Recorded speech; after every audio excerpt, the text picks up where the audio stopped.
11 जुलाई को बेगम साहब का दिन है और उस दिन हम जाके खराज अकीदत पेश करेंगे और फातिहा ख़्वानी करेंगे। उसके बाद एक बहुत बड़ी डिमांड है हर किसी वर्कर की, लोगों की, लीडर्स की कि वहाँ हम एक अच्छा खासा कन्वेंशन करेंगे। उम्मीद करते हैं कि इंशाल्लाह वो बहुत एक कामयाब कन्वेंशन होगा वहीं नसीम बाग पे। और उसी सिलसिले में जो पिछले दिनों मीटिंग हुई है, चाहे वो 13 जुलाई की हो, 11 जुलाई की हो, या शायद जो जंतर मंतर का जो हमारा वहाँ सिट इन होगा, उसके ऊपर भी कुछ मीटिंग्स ऐसी हो, उसी की एक कड़ी है। अच्छी है, उम्मीद पे दुनिया कायम है और हमेशा मुझे लगता है इंसान को पॉजिटिव रहना चाहिए।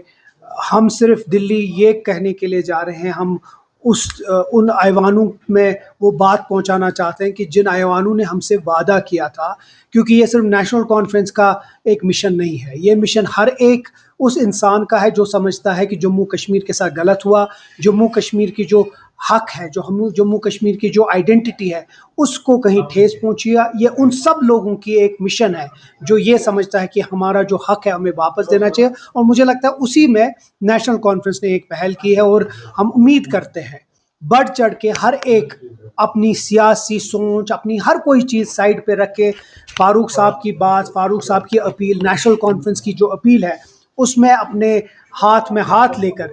जंतर मंतर पे जाए और दिल्ली वालों से फिर से वो अपील करे कि जो वादा उन्होंने किया था हमसे, चाहे वो सुप्रीम कोर्ट ने, प्रधानमंत्री या गृह मंत्री ने, वो वादा अब अप्रोप्रिएट टाइम आ चुका है और वो हमको देना चाहिए। पिछले दिनों फारूक अब्दुल्ला साहब ने अपनी कुछ सीनियर मिनिस्टर लोगों के साथ मीटिंग ली है और उसमें ये फैसला हुआ कि हर किसी को चिट्ठी जाएगी। कुछ ही दिन में हम वो आपके साथ शेयर करेंगे कि पर उम्मीद करते हैं कि हर एक आ जाए। मैंने जिस तरह कहा कि एक हुआ कि हम इनविटेशन दें, दूसरा हर एक इंसान को आना चाहिए। जिस तरह हमने कहा कि ये सिर्फ नेशनल कॉन्फ्रेंस को स्टेट होने चाहिए, ये हर किसी को, जम्मू कश्मीर के बाशिंदे को चाहिए, वो बीजेपी वाली को भी चाहिए, वो कांग्रेस वाले को भी चाहिए, वो पीडीपी वाले को भी चाहिए, वो हर किसी को चाहिए। अब अगर बीजेपी वाले नहीं चाहते हैं तो वो खुद बताएं कि हम नहीं चाहते हैं कि हम स्टेट हो रहा, क्योंकि मुझे लगता है जिस तरीके से बीजेपी का रोल है, मुझे लगता है एक मौका आ गया है एक जम्मू कश्मीर के लोगों को अपनी हकीकत दिल की बात करने के लिए। अगर मौका है तो मुझे लगता है बीजेपी के पास है कि वो भी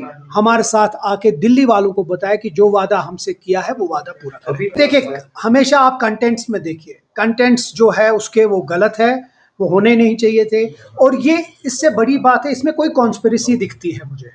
कि अचानक ये किताब किसने किया, जब उसमें मेंबर्स थे, जम्मू के कुछ लोग मेंबर्स थे उसमें, ये कैसे छपी, किसने दिमाग में डाला, उसके लिए इन्वेस्टिगेशन और उसमें तो एक एग्जामिन हो रहा है, लेकिन इसके पीछे क्या कॉन्स्पिरेसी है वो देखनी पड़ेगी। और मुझे लगता है जो भी इसमें मुलविस पाया, क्योंकि इंटेंशन वो दूर से लगता है कि वो गलत था और इंटेंशन खराब था किसी तरीके से एक माहौल को खराब करने का, और वो माहौल खराब नहीं होना चाहिए, उसके लिए हमें उसके ऊपर एक्शन लेनी चाहिए। हम हमेशा समझते हैं कि जमहूरी तरीके से, जिस तरीके से हर कोई इंसान को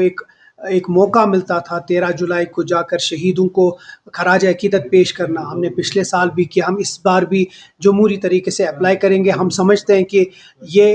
एक बहुत जिसको कहते हैं अच्छी बात है कि जाके 13 जुलाई के जो शहीद हों उनको खराज अकीदत पेश करें। मुझे उम्मीद है कि इस बार गवर्नमेंट जो है, जो एलजी हुकूमत है, वो हमें मौका देगी कि हम उनको जाकर वहाँ फातिहा ख़्वानी करें। हमने पहले ही ये कहा है कि माहौल जो है वो पाकिस्तान को वैसा बनाना है जहाँ न कोई टेररिस्ट अटैक हो, न कोई इन्फिल्ट्रेशन हो। बहुत सारे ऐसे लोग हैं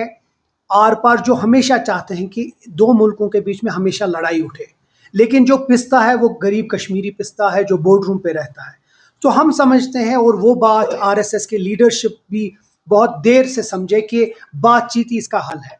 जिस तरह पिछले दिनों एक मुहिम हुई थी जहां लोगों ने कुछ जो अच्छे समझने वाले लोग हैं उन्हें एक लेटर भेजी थी। हम मानते हैं कि बातचीत होनी चाहिए, लेकिन इसका ओनस पाकिस्तान के ऊपर है एक कंडीशनल एटमॉस्फेयर क्रिएट करने के लिए, जबकि नेशनल कॉन्फ्रेंस हमेशा वोट रही है कि आपस में बातचीत हो, ताकि जंग जो है, और हमने पिछले ही बार देखा जो जंग का माहौल था उसमें कितनी तबाहियां हुई, उसी तबाहियों को ख़त्म करने के लिए मुझे लगता है आपस में बातचीत जरूरी है।